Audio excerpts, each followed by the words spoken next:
Жогорку кеңештин депутаты Самат Ибраев аны сындаган кесиптеши Мирлан Женчуроевди жеке чыгып мушташууга чакырды. Женчуроев көз боюмочулук менен алектенген депутаттар Улуттук банктын негизсиз сындап жатканын билдирди. Бул сөз өзүнө тийиштүү болгонун түшүнгөн Ибраев андай катуу сөздөрдү айтпоого чакырды. Ага жооп берген Женчуроев кандай шартта же кайсы жерде болбосун жолугушууга даяр экенин айтты.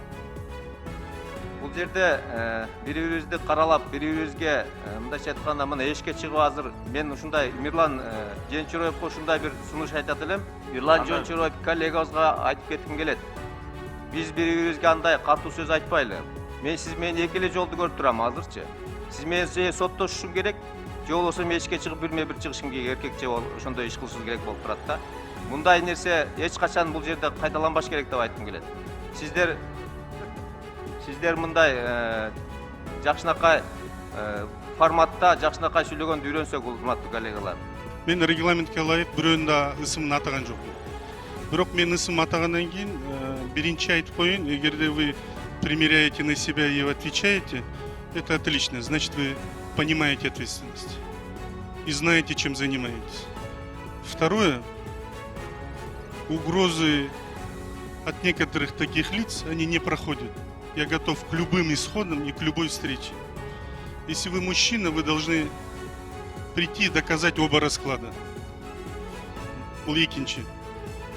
И үчүнчү, мыйзам астында жооп бергенде, мен ойлойм, юриспруденция будет на нашей стороне.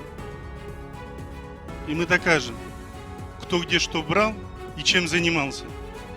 Я думаю, завтра Толкунбек Сагынбекович тоже сдержит свои слова после своей официальной отставки. Улуттук банктын төрагасы Толкунбек Абдыгуловдун кызматтан кетүү тууралуу арызына Жогорку кеңештин 62 депутаты макулдук берип, 2 депутат каршы добуш берди. Жыйынга 66 депутат катталган. Ушул тапта парламент Улуттук банктын төрагалыгына талапкер Кубанычбек Бөкөнтаевди дайындоо тууралуу президенттин сунушун карашты. Мамлекет башчынын сунушун депутаттарга өкүл Анарбек Калматов тааныштырды.